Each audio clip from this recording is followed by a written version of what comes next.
Bismillahirrahmanirrahim. Assalamualaikum warahmatullahi wabarakatuh. Halo, nama saya Adam Farah, saya dari kelas 91. Pada kesempatan kali ini, saya ingin menjelaskan tentang zat dan karakteristiknya. Klasifikasi zat berdasarkan jenis zat di lingkungan sekitar sangat beragam.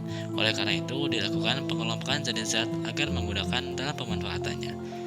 Klasifikasi zat berdasarkan wujudnya. Yang pertama adalah zat padat. Karakteristiknya adalah volume dan bentuk tetap, memiliki kerapatan partikel yang sangat tinggi, di mana partikel tersebut tidak dapat bergerak bebas, dapat membentuk kristal, tidak dapat dimampatkan. Yang kedua ada zat cair. Karakteristiknya adalah volume tetap, tapi berbentuk tidak tetap, tergantung bentuk wadah. Jarak antar partikel sedikit berjauhan dan bervariasi sehingga dapat bergerak bebas. Kecepatan gerak cair tergantung dari hambatan cairan atau kekentalan cair. Dapat mengalir dan tidak bisa dimampatkan. Yang ketiga ada zat gas. Karakteristiknya adalah volume dan bentuk tidak tetap, atau gerakan partikel gas sangat bebas. Bentuk dapat berubah sesuai dengan ruang tempat gas berada. Jarak antar partikel sangat berjauhan dan dipengaruhi oleh tekanan yang bekerja dalam gas tersebut. Dapat mengalir dan dapat dimampatkan. Kemudian ada klasifikasi zat berdasarkan komposisinya. Berdasarkan jenis zat, partikel terdiri dari 3 jenis. Yang pertama adalah atom. Atom adalah satuan terkecil dari suatu materi yang mengandung proton, yaitu muatan positif, elektron, yaitu muatan negatif, dan neutron, yaitu muatan netral. Setiap jenis atom memiliki jumlah proton, elektron, dan neutron berbeda-beda, yang disebut dengan unsur. Yang kedua ada molekul. Molekul adalah gabungan dari beberapa atom atau unsur. Yang ketiga adalah ion. Atom yang bermuatan listrik yang terdiri dari kation atau ion positif dan anion atau ion negatif. Kation adalah Na+, ion natrium, Ca2+, ion kalsium, Ag+, ion perak, dan lain-lain. Anion adalah SO42, ion nitrit, NO2, ion sulfat, dan lain-lain. Mari kita beralih ke zat tunggal. Zat tunggal terdiri dari unsur dan senyawa. Unsur adalah zat tunggal yang tidak dapat diuraikan lagi secara kimia menjadi zat lain. Unsur terdiri dari unsur logam, unsur non-logam, dan unsur semilogam. Unsur logam sifatnya adalah pengantar panas dan listrik yang baik, dapat membentuk ion positif. Contohnya adalah natrium, kalsium, magnesium, tembaga, emas, perak, dan lain-lain. Non-logam sifatnya adalah bersifat isolator atau pengantar panas dan listrik yang buruk, dapat berbentuk ion negatif atau bersifat elektronegatif. Contohnya adalah hidrogen, karbon, belerang, helium, nitrogen, argon, dan lain-lain.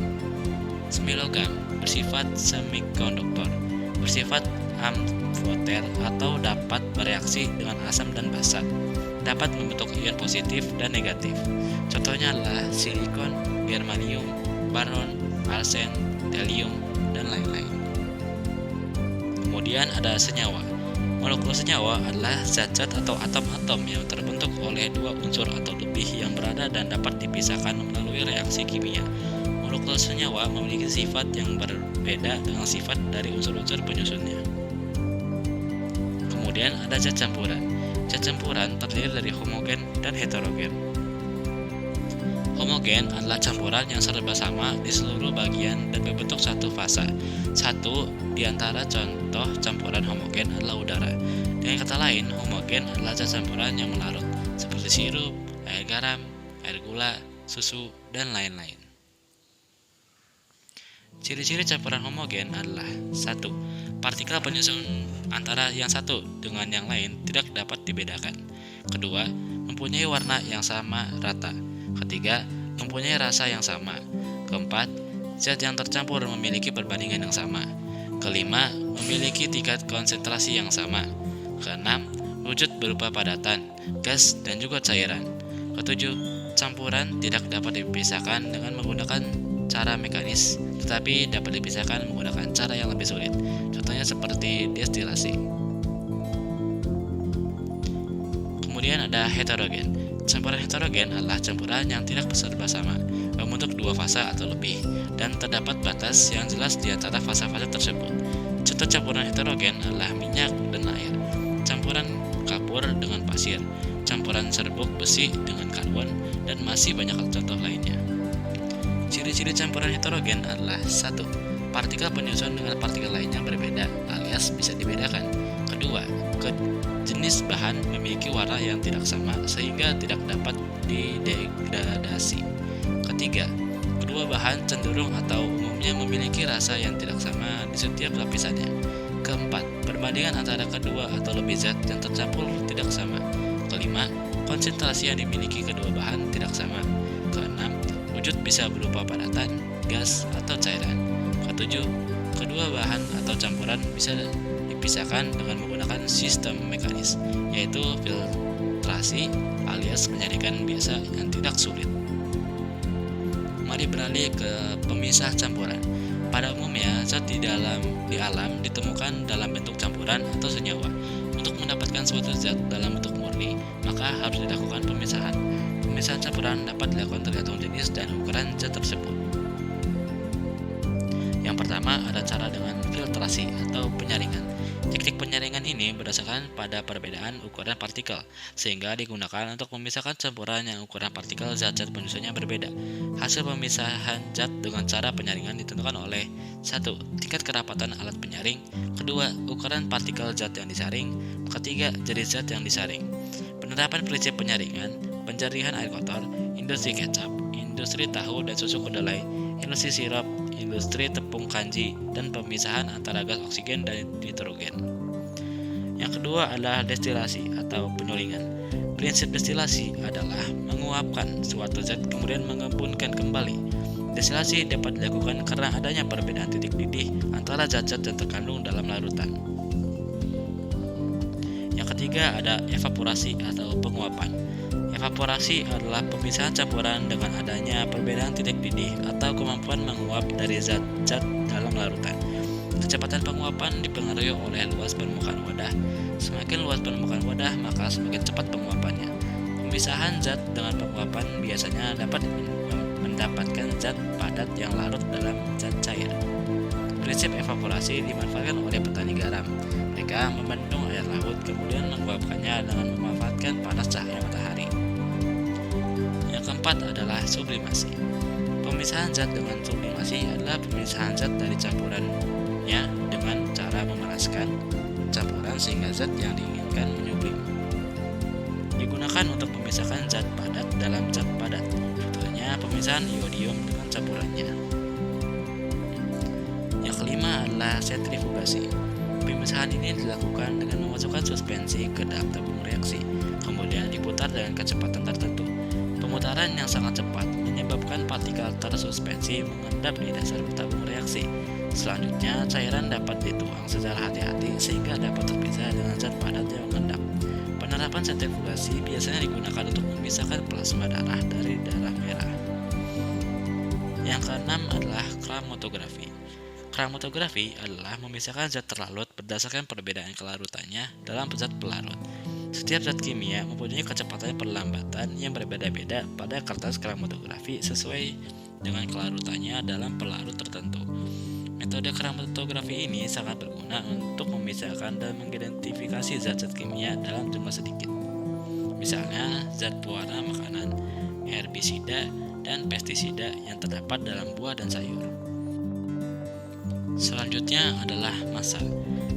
Ketika kita mengatakan berat badanmu 55 kg, sebetulnya yang dimaksud bahwa kau memiliki massa 55 kg. Ketika kamu membeli buah apel 3 kg pun, sebetulnya itu adalah massa apel 3 kg.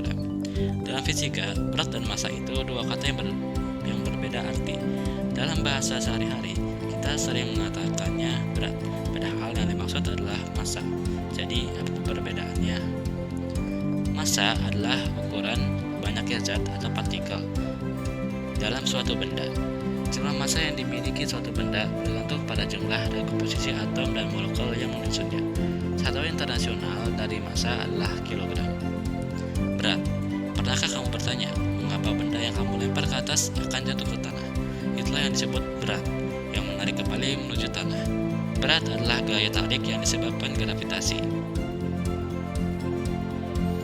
Berat dihitung dengan mengalihkan massa sebuah benda dengan percepatan gravitasi di mana benda tersebut berada.